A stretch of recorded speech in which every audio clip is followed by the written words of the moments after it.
స్వాతంత్ర ఉద్యమం సమయంలో డబ్బులు సంపాదించిన పెద్ద పేరున్న లాయర్లు మోతీలాల్ నెహ్రూ గారు కానీ స్వార్జితం నుంచి వచ్చిన డబ్బుని ఉద్యమాల కోసం ఖర్చు పెట్టేవాళ్ళు, స్వాతంత్ర ఉద్యమాల కోసం. అలాగే వారి ప్రేరణతోనే నేను సినిమాల ద్వారా నాకు వచ్చిన స్వంత నిధుల్ని ఎప్పటికప్పుడు పార్టీకి ఇస్తూనే ఉంటాను.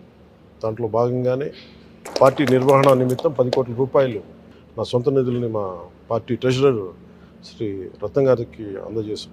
ఇప్పుడు ఎన్నికల నిర్వహణ లేదంటే ఒక పార్టీని నడపడం చాలా డబ్బుతో కూడుకున్నది. నేను చాలామంది నా కోసం 200 రూపాయలు, 500 రూపాయలు, 1,00,000 రూపాయలు ఇచ్చే ఒక బేల్దారి మేస్త్రి కానీ వీళ్ళందరూ నాకు చాలా ప్రభావితం చేసే వ్యక్తులు. 500, 600 రూపాయలకి కూలి చేస్తూ నాకు ప్రతి రోజు 100 రూపాయలు పంపించే రైతు కూలీలు ఉన్నారు. సో వాళ్ళే అంత బలంగా పార్టీకి అండగా ఉన్నప్పుడు ఆర్థికంగా నా వంతు కృషిగా నేను కూడా దాదాపు 40-50 కోట్ల పైన ట్యాక్స్ కట్టాను లాస్ట్ 5-6 సంవత్సరాల్లో. అందుకని నేను కూడా మిగతా సంపాదన పార్టీకి నేను అందజేస్తూ వచ్చాను. దాంట్లో భాగంగానే ఇప్పుడు 10 కోట్ల రూపాయలు అందజేశాను.